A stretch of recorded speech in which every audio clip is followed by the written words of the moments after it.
Начало литературной деятельности Абу-Мальсагова относится к студенческим годам, когда он учился на историко-филологическом факультете Чечено-Ингушского государственного педагогического института. Уже тогда в периодической печати публиковались его рецензии, критические обзоры и литературоведческие статьи. Литературный критик воровал.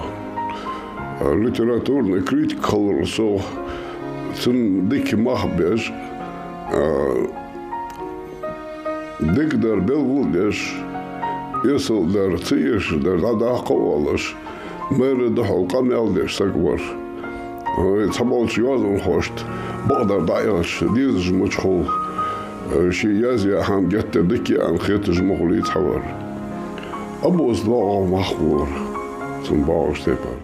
Более 40 лет Абу-Мальсагов плодотворно трудился над записью, исследованием и литературной обработкой ингушского фольклора, изучением сложных проблем зарождения и развития ингушской литературы XX века. В различные годы были изданы его книги «Ингушский фольклор», «В боевом строю» и «В ногу с эпохой».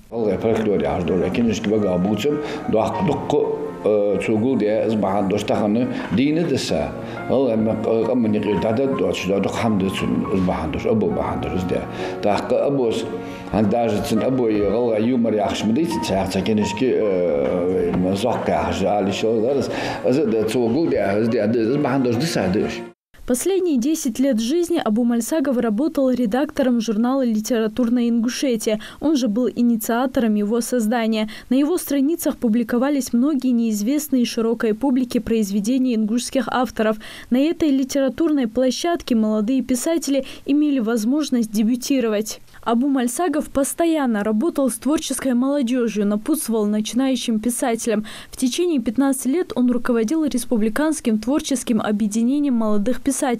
Для них он организовывал конкурсы и стимулировал для самосовершенствования. Я сейчас запомнила его наставление.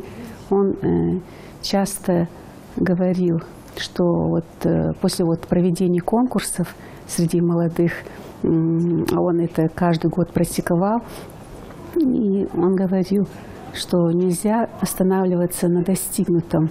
У вас на сегодняшний день, если что-то есть, то это непременно надо идти вверх, надо все это продолжать, приумножать. Никогда на успехе нельзя останавливаться. Он сильно, и мать, и отец он сильно опекал, уважал. И нас тоже. Вот мы брат и сестра только у него.